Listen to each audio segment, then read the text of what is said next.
Late April 1945. As the Soviets close in on Berlin, Joseph Goebbels, Nazi Germany's propaganda minister, held another powerful rally in Berlin, in the face of the crumbling Third Reich. Goebbels even took command himself. He called on the citizens of Berlin to rise up and defend the capital. To defend the capital. Many old men and children were armed again. But these people didn't know how to fight. When the Soviets invaded Berlin, they soon became cannon fodder.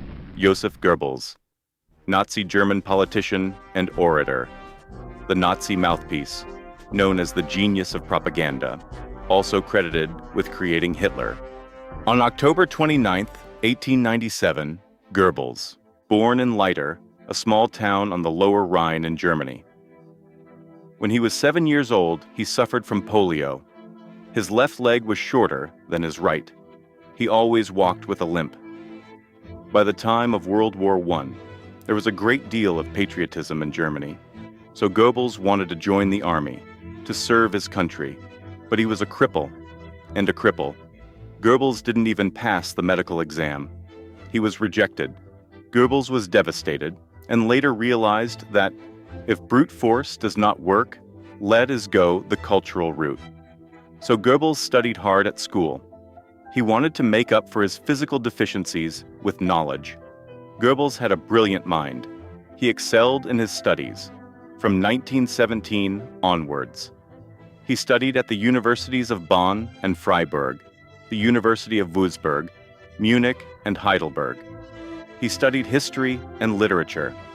In 1921, at the age of 24, Goebbels received his doctorate in philosophy from the University of Heidelberg. In his early years, Goebbels loved to write and wrote many novels, plays, and poems. He was a true man of letters. His dream was to become an artist, but the reality was always harsh. He submitted his work to dozens of publishers, but none of them wanted to publish his work afterwards. Goebbels believed that the Jews had blocked his dream. Most of the publishing houses were owned by Jews, so this was the beginning of Goebbels' anti-Semitism.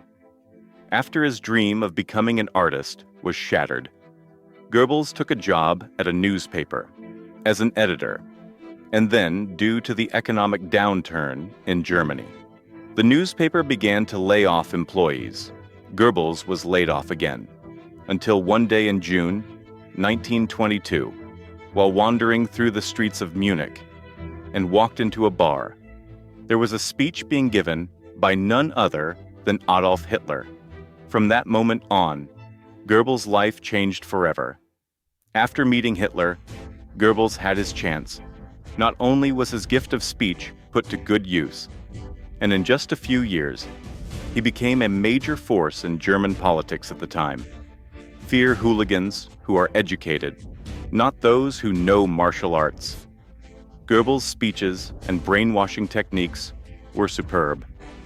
He soon made a name for himself in Berlin. He shared Hitler's ambitions.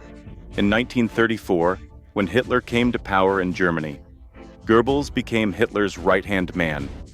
He became the head of German propaganda to fight against the Jews. Goebbels also used propaganda to the fullest extent. He used the media to promote the idea that any city that had security or economic problems, he blamed it on the Jews. That's how Goebbels did it, by all means. Goebbels incited the German people. He made them all fanatical supporters of the war. A lie told 1,000 times becomes the truth. Goebbels' own words, in his brainwashing of the German people. In fact, it was he himself who was the most poisoned. He believed his own lies. Goebbels always believed they were justified in waging war. If Germany wanted to survive, Germany could only survive by conquering others. And Goebbels said in one of his speeches, "Surrender is not in the German vocabulary. It's either victory or death." And Goebbels did live up to that statement. On April 30th, 1945, when the Soviets conquered Berlin, Hitler committed suicide on May 1st.